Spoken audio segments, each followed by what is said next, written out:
Hello and welcome to Your Employment Matters. I'm Beverly Williams and I'm here to help you navigate your career. This is for anyone who's searching for their dream job or promotion, or perhaps you're just looking to hang on to the job you have.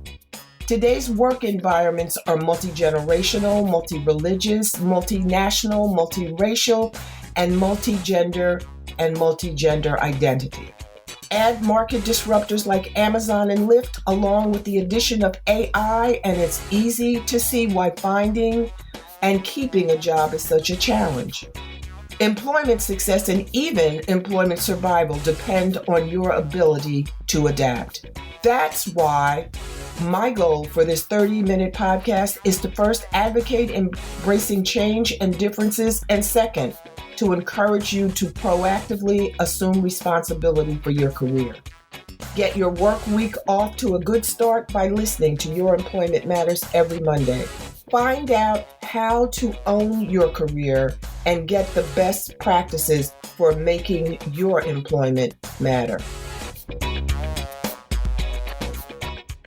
My Aunt Maybelle was a hardworking, proud woman. She used to say, I too, when she agreed with someone, when she was on board with what they were saying and the idea or the plan that they had.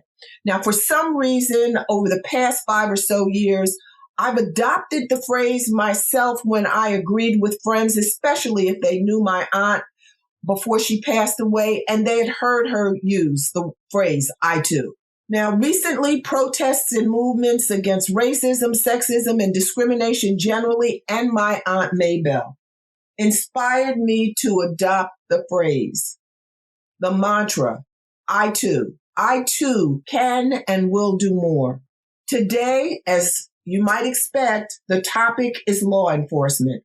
What can be done to eliminate the criminal, inhumane conduct by law enforcement that we've witnessed in the media?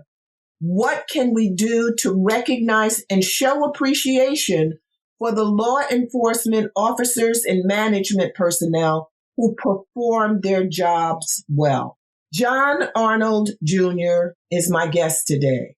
Among other things, Director Arnold is the former Deputy Police Director of the Newark, New Jersey Police Department and former captain of detectives of the Essex County, New Jersey Prosecutor's Office. He is also an ordained pastor with the Church of God in Christ. Welcome, Pastor Arnold. Thank you for taking the time to talk to us today. Sir, I'm tired of crying, I'm tired of being angry, and I'm tired of seeing these horrific images in the media. Can you help our listeners and me understand how a law enforcement professional could deteriorate into a being that could treat people as inhumanely and criminally as George Floyd was treated? Well, good afternoon, and thank you for having me. Hello to your listeners. It's an honor and a privilege to be here. The same feelings that you just expressed to all of the men and women who take their jobs seriously in law enforcement, who go put on the uniform proudly. We too share your sentiments. We share your feelings. We have a problem when our badge is tarnished by such acts as we saw, such atrocities as we saw with the murder of George Floyd. And one of the things that I would say is that when you talk about police officers turning into these monsters that we've seen, not only in Minneapolis, but even after George Floyd still going on, one of the issues that we have to look at is their training. Their training, we have to look at the training, we have to look at their disciplinary process within the departments, and we have to look at the situations that are taking place in the community, the lack of relationship between the law enforcement department and the community. So there's several factors that we have to look at and we evaluate, which is part of police reform that then President Obama and Attorney General Eric Holder had put in place across the nation. But since this administration has come in, has basically put it on the shelf or put it in the trash bin. And now these departments are working like without any type of rope to pull them in. This is the reaction of what you're seeing. This is the results of what you're seeing. You know, I understand as an HR professional, at least in one of my professions, I understand the benefits and the need for training. But I also realize that before you train, you hire. And it seems to me that recruitment and hiring, those functions need to be reviewed closely because there's a disconnect somewhere. Are the right people being hired? Everyone who wants to be a law enforcement officer is not equipped. Let's put it that way. It's not equipped to handle the job as effectively and as competently as we need them to. And we need to make sure, however we can, that they don't get the job. They don't get the gun. They don't get the authority to abuse people. Yes, that's absolutely right. One of the things that happens in the recruitment process of prospective police officers is that they have to go through a criminal background check. And once they go through a background check, they go through an interview with the investigating detective, maybe a board in some departments, but also they have to go through a psychological evaluation. And what I found was sitting on a certain number of transition teams of new administrations coming in, new mayors coming in, I was allowed to sit on the transition team. We found that some departments within the department, because of the systemic racism in those departments, there were people who had the power to accept or reject applicants from the community who were the right fit. No one knows their community better in policing than someone from the community. When I became a police officer, I lived in the city of Newark. So quite naturally, I wasn't interested in any other police department outside of Newark. I wanted to be a Newark officer. It just so happened that after a couple of years on the job, I went to the county, which included Newark, which I was okay with. But I really didn't want to work with any other department because deep in my heart, I wanted to help the people of Newark in my community, specifically my community. So when you have a person that is denying people like myself who would be in my position, you get the other type of candidates coming in from the suburbs and from other towns and really don't have an invested interest in the community. And a lot of times we found that these particular officers were the reason for the problems in the community. And a lot of the incoming mayors realized that and demanded that police officers from the community be given first preference when they were hiring. So that's the way it's going to change is from the top with the police director or public safety director and the mayors that we elect and put in office. That's the way it's going to change. In Newark, do the police officers, are they civil service? Yes, most of your departments in the four major cities, all of your departments in the four major cities and surrounding towns are civil service. There are some towns in New Jersey who have what they call the Chief's Test, which is a completely different test. They have similar civil service rules, but their ultimate power lies in the hands of the chief or the director of the department. So it's a little bit different. Now, why is there a distinction? Why is there that difference? It's just the preference of the town. It comes down to voting, and some people decided to go into civil service, but because there was a lot of police officers and you had a lot of people who said we want civil service because it gave fairness and opportunity to those who, not allowed to have it. But then you have some small towns who they want complete power over who they hire, who they promote, and how things are done in their town. So that's why you have the two different type of systems. Well, I know from working in several different jurisdictions that there's a good amount of nepotism that is found in law enforcement. Correct. And in fact, if I remember correctly, your father is a police officer or was before he retired, wasn't he?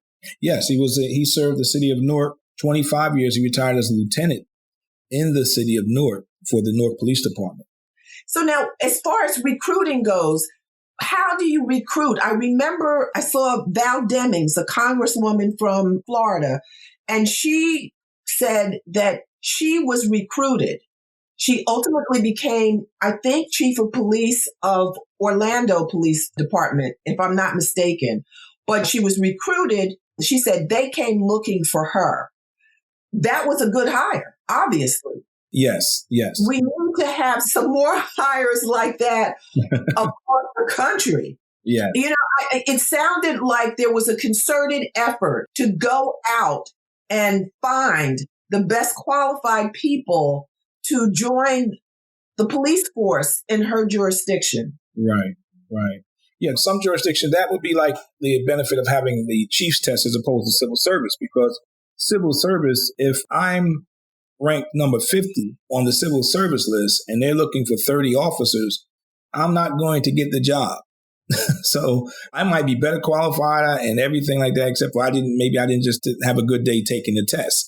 But I live in the city. I have connections to the city. I would be the perfect candidate for a police officer in the city. But the fact of the matter is that those who went to school, those who went to courses who are really high on the test, and with civil service, you have to go from the ranking on the test. So even if you wanted me, unless you were going to hire above what your budget is, and I was number 50 and you only had 30 spots, you would have to hire additional 20 officers just to get to me. And that's not happening in these towns with the type of budgets that they have. Yes, I'm familiar with civil service and how that works and how civil service in many instances is circumvented. Yes. It's almost like sleight of hand. Yes. There are ways to maneuver around the requirements. And if you don't know how to do it, you don't get it done. Exactly. But people who've been entrenched for years know how to do it.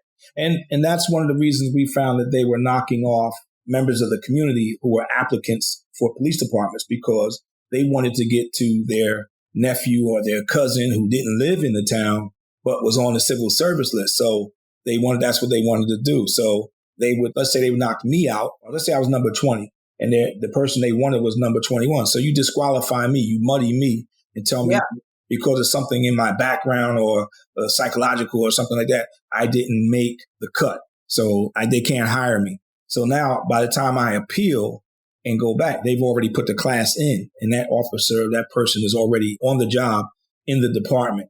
And we found in Newark that even the psychiatrist who was evaluating a lot of the officers, African-American officers applicants that we were sending to him, he was disqualifying them.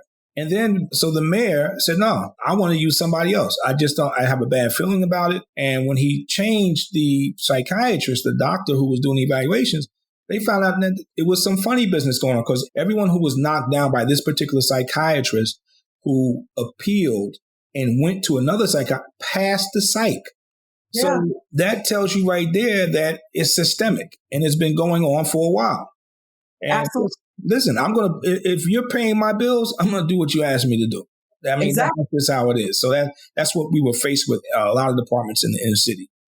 No, as I said, I know from experience working in various jurisdictions that you have to peel back the onion, look at the layers to see where people's, what do I call it? Loyalties, yes. Indebtedness lie. There are all kinds of connections that permeate municipalities. Mm-hmm. It's not just law enforcement, it's jurisdictions. Yes, jurisdictions. Jurisdictions. That's right. Well, what can the average person do? What could I do to make a difference? I'm sitting home, I'm watching it, I've got things to do. I'm writing a new book. I'm doing these podcasts. Mm-hmm. My focus is on employment because, with this pandemic, mm-hmm. there are going to be a lot of people out of work. Yes. Well, there's strength in numbers. And I'll say that because when I became the deputy director of Newark, the power of the community, especially our community, is very strong. But for some reason, we don't mobilize, we don't organize, we don't strategize, and then we don't execute. What we did was we took the top administration officials, myself, Director Venable, the chief of the police, Anthony Campos, and we went out into the streets. And it was because that's when they did the different committees. Mayor Baraka did the different committees. The people said, we don't see the cops out here. We want to get to the top. We want to talk to the top. And that was one of the demands that the community groups came together and started putting together. And that was the result. That's why we were walking twice a week in different neighborhoods, especially hotspot areas. So that same principle in these times, the person said, I'm just one person. No, you connect with someone else.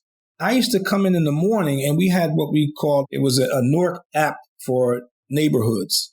It was sort of like Facebook. But mm-hmm. only the people on your street had access to it. So I would get the whole entire city. But any type of complaints, any type of issues, that was sent directly to me. I got it. And I was able to call the precinct and say, listen, Captain, I need you to have someone address this issue from, 300 South Street or whatever. And if those things weren't done, if that response wasn't given, it went right to the mayor, and the mayor called the director, and the director called us, and, hey, we got chewed out. So the persistency of the community, the power of the community is you just have to organize, and you have to challenge things like we're doing now. Like these kids now, I give them credit. The young people are challenging what's being done. They're challenging law enforcement for a lot of years. My generation didn't do it like they're doing it. And because they're challenging it, they're pulling things out, and people are seeing it around the world. So I wouldn't want to be in a position of a city that has issues with community and policing and have cops doing the things that we see on TV right now, because the power of the people right now is so strong that change is going to come. Social media makes a difference. There's no question about that. Oh, my God. Absolutely right. They have their own social media. I mean, what we see on TV is one thing, but their own social media networks is bananas. They are really connecting and informing one another. And that's what we have to do. That's what we have to do. Those of us who are still want to participate and make a change and make a difference in our communities. Well, I saw Mayor Baraka on a show last week, and he was talking about the consent decree in Newark. Yes. He talked about the improvements that have been made. And I pulled up the consent decree, and it was 77 pages, so I didn't read it all. Right. He said he referred to touches, community touches. He said they increased community touches between the police officers and the community. Police officers are going out into the community and interacting with the residents, with the people in the community. So that heightens the involvement of both parties. Yes. And it builds a relationship. And relationships, I don't care what you do. I don't care what job you have. Relationships are critical. Right. Before the consent decree came to Newark, as a matter of fact, it came when Mayor Baraka had just switched over to a public safety director, which eliminated the position of police director and deputy police director, fire director. It was something that he did, and what it did was consolidated services. But before the consent decree, I was the deputy director over community affairs and clergy affairs. First time that you had a deputy director who was in charge of those units, as well as some other units that were, criminal investigation units. And at the time that we were there was the Michael Brown incident, and we understood that they were rioting. They weren't peacefully protesting. They were rioting all throughout the nation, some peaceful protests. And what we did was we developed a relationship with our community because we had been out there walking the streets. The mayor himself was out there, but we were out there. And we developed a relationship, a trusting relationship with the community. And we called the community leaders, we called the clergy, and we said, listen, we're going to send officers with you to secure you while you're marching. They were surprised at that because they said no one has ever done that for them. They said, no. So you have a right to protest. We respect your right to protest. We're going to send officers to block streets for you to make sure that there's no nonsense going on to protect you. The only thing we're going to tell you is that we will ask you to control the people who are marching with you. We have an obligation to protect our business owners and people who come into the city to work, and we will be enforcing that. But other than that, let's go do it. And the director and myself, we attended some of these rallies, calling for police reform, calling for a consent decree, because we welcomed consent decree because we looked at it differently. We said, wait a minute, this is going to help make our department a better department. It identified issues within the department that were true. You could not deny it. It was before we came on board, but you could not deny it because these were actual findings that the FBI found out. And what they did was they said, these are the issues and this is what we have to do. We said, we welcome it. We welcome the cameras. We welcome the community outreach. We welcome this. And thank you, for coming in and telling us. So I sat on the drafting of the consent decree and interviewed the the people who are applying for the federal monitorships for the city of Newark. And before I left, it was still being completed. But now, as I read the consent decree, it's great. It's only going to make Newark a greater police department. And a lot of the officers, at first, they were skeptical about wearing the cameras. I said, wait a minute, the cameras are going to help prove what you're telling us. You're telling us that people are making allegations against you because they want to get out of a ticket. They want to get out of an arrest. So they say, oh, the officer did that. Okay, now it's on camera. So you should embrace the cameras. And a lot of officers saw it that way and said, director, I'm just doing my job, but they don't want the ticket.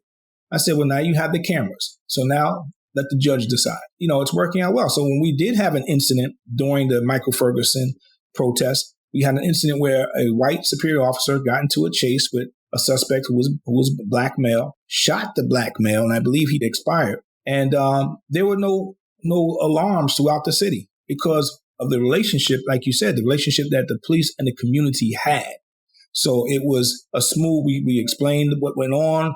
We showed them what happened. We talked to them as much as we could. And then there were no problems. And actually, it fostered the relationship. People were okay with it. So I agree with you. Relationship is very important. Well, the reason the Mayor Baraka was MSNBC program was because Newark has been identified as not having any police-related problems during all this upheaval. Yes. It's okay, look at Newark. There's nothing going on in Newark. Newark they're moving about. They're not moving about in Newark. They're doing it someplace else. And when you hear the mayor talk about the experience that they've had since the consent decree was put in place, it works. So it seems to me that's a tool that could be used. I wouldn't presume. I'm not in law enforcement. I do human resources. I do labor and employment. I negotiate contracts, arbitrate. Yes. I'm an arbitrator.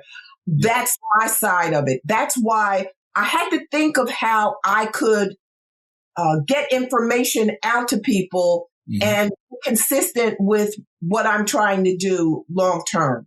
Yes. And this has just been great. It's given me information, and I hope it gives other people information. Now, do you think that consent decrees across the board is a good next step in these jurisdictions that have surfaced, bubbled up? Yeah, I just wanted to go back to Newark, what you said about Newark, just real quick, because I was very interested in that. Because in Newark, there was a peaceful protest with Larry Ham and the People's Organization of Progress, in which the mayor participated in. And you are absolutely right. There were maybe several hundred people, if not 1,000, that did a protest, and everything was well. After that protest, some antagonizers came into the city of Newark and went to what is the first precinct, which is the Old West District, where we know the 67 riots broke out. So it's very sensitive to African-American people because some people died in that area. Was that Orange Avenue? That's on 17th Avenue. On 17th Avenue. But it used to be right across from Prince Street, the Prince Street projects. And we had some antagonizers there that went there. They took a knife out and they put holes in 4 police cars. They jumped on top of the police car. They climbed on top of the precinct. So Newark responded. They came out and they held their guard. The community activists who were there said that these antagonizers were getting up on the police and pushing them. Now that's right there is a charge, but the police did not take action because you have the discretion to make the arrest. And making the arrest is what they wanted. They wanted to have an aggravated situation. It wasn't life-threatening to the officers. So there was just a little bit of putting the stick up and keeping them at bay, right? But they went through the whole incident. The community came to the precinct and started challenging these antagonists. Where are you from? They were from North Arlington. They were from Homedale. They were from all these other places. And the community said to them, you better get out of here because this is our town and you're not going to burn it up. And you have to get down to Penn Station. So you best get out of here. And within a couple of hours, the crowd dispersed. And that's why there were no real incidents in Newark. See, that didn't come out in his interview. No, that didn't come out. And a lot of times, it was because of Facebook, the social media. And what happened was the young people started communicating via social media to other young people. And they said, oh, y'all want to come down here and protest now? Okay, we got somebody for you. Now, I grew up in the hood and I know who I need to call when I need something handled when I was young, when I needed some backup. And, these kids nowadays, man, they have armament. So the kids that were there were like, listen, we better get out of here. And they left. And there were no incident and it de-escalated. And they had some other marches, peaceful protests. Matter of fact, there's one going on at 5:00 today. But it's like the relationship between the community. So now to answer your question about the consent decree, consent decrees are usually anywhere from 5 to 7 years. The reason why a lot of towns balk about them is because it costs millions of dollars to do a consent decree. to be in a consent decree and come out of it. But if your town is identified as having issues with the community, your assaults by police officers are up, your arrests, there's type of corruption that's going on with police officers, the town should demand a federal monitor and a consent decree. The problem is the towns that were scheduled to have consent decrees, when, as I said before, when the Trump administration came in, Jeff Sessions, the Attorney General, was not for consent decrees. So he scaled back and basically threw the whole plan for police reform in the trash. So now these departments saw that. They got emboldened. They're like, oh, well, we can just continue doing what we were doing. And that's what you have in some of these towns. And this is the result of not having a consent decree and not trying to bring police reform on your own. We started in Newark the minute Mayor Baraka took power as mayor. He said, I want this instituted. I want these things done here, because he was already a community activist before he was mayor. And, that's another thing. I saw another interview on a different show where a minister was talking about the riots of the 60s in Newark and how it was so well organized that they had leaders. Leaders had been identified, and the people that were the protesters knew who their leaders were, and they knew who to get in touch with if anything happened, whether it was getting locked up or being taunted. If you were having problems, you had to get in touch with your leader, and your leaders stuck close to you. And I thought about that. I said, wow, that was, as they say, those were the days. Those were the days. Yep. The impression I get from hearing some people is that there wasn't anything done until this time. But when I sit in my office and I have posters of Brown versus Board of Education. I have a poster of Justice Thurgood Marshall. Wow. And one of my dearest friends, long-term friends, Wade Henderson, has been a civil rights activist since he graduated from law school. I'm like, we've always, whenever there's been an issue, we fought. Yes. But that you have to keep fighting. Yes, yes. There is no rest for the weary. You just have to get up and continue fighting. That's right. The jobs that I've had, I wouldn't have had. I stood on the shoulders of the Thurgood Marshalls and the people who marched so that we got Brown versus Board of Education. Yes. The civil rights movement. I mean, affirmative action that has turned out in some people's mind to be a dirty phrase. Yes, I know. I know with some degree of certainty, it meant an opportunity for me. I would not have otherwise had. It was up to me to make the most of the opportunity. But without affirmative action, without the civil rights legislation, without the work of friends like Wade Henderson, what happened today, what we're going through now, it just wouldn't have taken place like this. Yes, yes. They would have had much more work to do. Yes, and you're absolutely right. And I think that what we're starting to see is the resurgence of leaders who are coming out from the younger generations. Yes. We know that we have our Al Sharptons, our Louis Farrakhan's, you have others who are out there who are speaking out for people of color about injustices against them. But now you're starting to see younger people who are actually getting an audience. You're starting to see them. But the thing is that when people will go to foreign lands, our military will go to foreign lands and fight tirelessly. I remember when I was in the Corps, we used to train tirelessly. They used to make us train and get by just on an hour's sleep and still want us to be able to function because, as you said, there's no sleep for the weary. We had to keep performing. And I would say to each and everyone who really cares about the community that although sometimes it looks hopeless, all you have is hope. You cannot stop. You have to keep going. I don't care what it is. If you believe in a cause, die for that cause. Die fighting for that cause. And if you really love people, if you have a servant, some of us are just giving the gift of servitude. God has blessed the nation, the world with servants. Those people go out. We don't care about getting tired. We don't care about what it looks like. We keep fighting. We keep fighting until we take our last breath. And that is because of that mentality that has been in our communities for years. That's why I got into the prosecutor's office, for people who went before me, who were standing on their shoulders, and now I stood on their shoulders and I try to pull people up.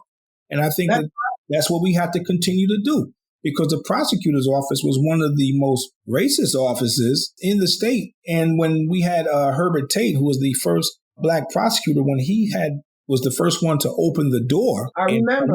Yes, he came in. But man, the attacks that he suffered, the attacks that we suffered as his appointees, because he went out and recruited. He recruited the best officers to come in and work what he wanted to. His special project was narcotic major case, to bring down the tremendous amount of murders and narcotics that were in Essex County.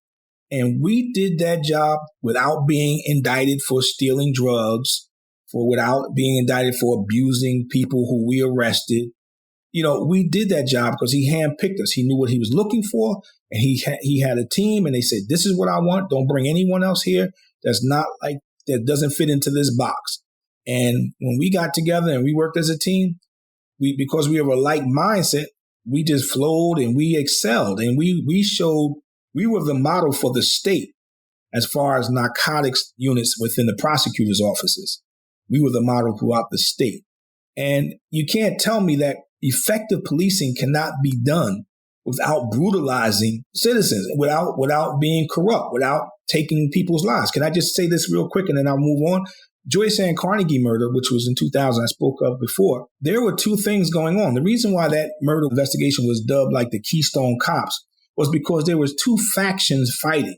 There was a faction who was against a female prosecutor, especially a Black female prosecutor, and were trying to make her look bad and try to solve the case. And what they did was, while we were investigating the case, they decided that they were going to do it their way. And their way mean they broke the law. They forced the identification of the suspect. They locked up the wrong individual. And then the state police had came and beat the individual up. So here it is. I get to work. It was a Saturday. I said, wait a minute, what happened? I said, how'd y'all get murder warrants? Oh, we got me that. Who'd you make that identification for? So when I called my lieutenants who were working that night, they said, we need to talk to you, Cap. I said, well, what's up? They said they forced the ID. So here it is. That night, you had a murderer and you had the person they locked up. They looked almost identical, but the witnesses who we built the case on said, it looks like him, but it's not him. And I don't feel comfortable identifying. But we had some detectives that went in there and said, this is the guy, right? And looked at him and forced him. Now, here it is, young Black victims of a crime, of a robbery, being forced to identify someone who they just said did not do it. They weren't sure that he did it. He looked like the guy, but he didn't do it. And then they go arrest him. They get arrest warrants on him, bust in his house, beat him up, bring him back to the office, find out he's the wrong guy. So now what do? So the prosecutor at the time, they will go, she said, okay, I want a 2-pronged investigation. I want you to exonerate the one that you locked up illegally. And I want you to continue finding out who the suspect is. Now, we sat there for 2 hours and spoke to the Star Ledger and basically gave them the investigation from A to Z, and they still didn't print it. They printed it the wrong way, because why? That wouldn't have made any news. That would have been like, okay, wait a minute, something else is going on here. So we did find the right individual. We did bring him in. We got a full confession from him. We did not beat him up. We did not obtain it under duress. We did not do any of those things. We just did good, effective police work. And we got the suspect and brought him to justice, and he's serving time now. Not one scratch was on his body when he was arrested. So you can't tell me that you cannot do good police work without jeopardizing other people's lives and corrupting and tarnishing the badge that many wear on their chest so proud. No, there has to be a way. If there isn't a way, there's something wrong. That's right. There is just something drastically wrong. Well, we're about out of time. Is there anything you want to say to our listeners? You want to leave them a message? hopefully if I'm able to invite you back, you'll come, because Yes. I don't think this is going to go away, sir. No, it's not going to go away. And what I would say is to your listeners is that we're in this together. Law enforcement is in this together. I moved on. I'm in the healthcare industry, but I'm still working with law enforcement very carefully because I see the importance of having law enforcement to maintain order in the land. However, I would have your listeners to strategically mobilize and execute their plan and go to the powers to be and say, this is the changes that we want, and stay on it. Don't go out there and make a little bit of noise. If you're really serious, you have to make sure that you have meetings with the leaders of the police departments and your public safety departments. And the big thing is accountability. Say, we want to know what your plan is in the case of an officer who goes rogue and this and that. And let that administrator or that chief or that director explain it to you. And if they don't bring you the right answers, then you need to start talking to the mayor or the powers that be and say, okay, we need change and we want reform. We want some type of reform. We want these issues identified and addressed now. And don't let your foot off their neck. That's what I would tell you. I'm only saying that because that's how it was. Those are the conditions I had to work under. And I didn't mind because I loved my job. I loved what I was doing. So if you don't have that type of leadership in your local police department that cares about you that much to make change and want to make change in your community, you need to start looking for new police chiefs and new directors. Well, on that note, thank you. You're welcome. I appreciate that you did this with relatively short notice, and I apologize for the earlier confusion. Thank you so much. Oh, you're most welcome. You're most welcome. Thanks for listening to Your Employment Matters with Beverly Williams. If you found this podcast helpful, please subscribe and leave a review. I truly appreciate your support, and that helps other listeners find the podcast. If you have a comment, question, or suggestion, you can reach me at bawilliams@youremploymentmatters.com. My book, Get the Job Done, is available on Amazon.com and BarnesandNoble.com. Please join me again next week. Until then, remember to embrace change and differences.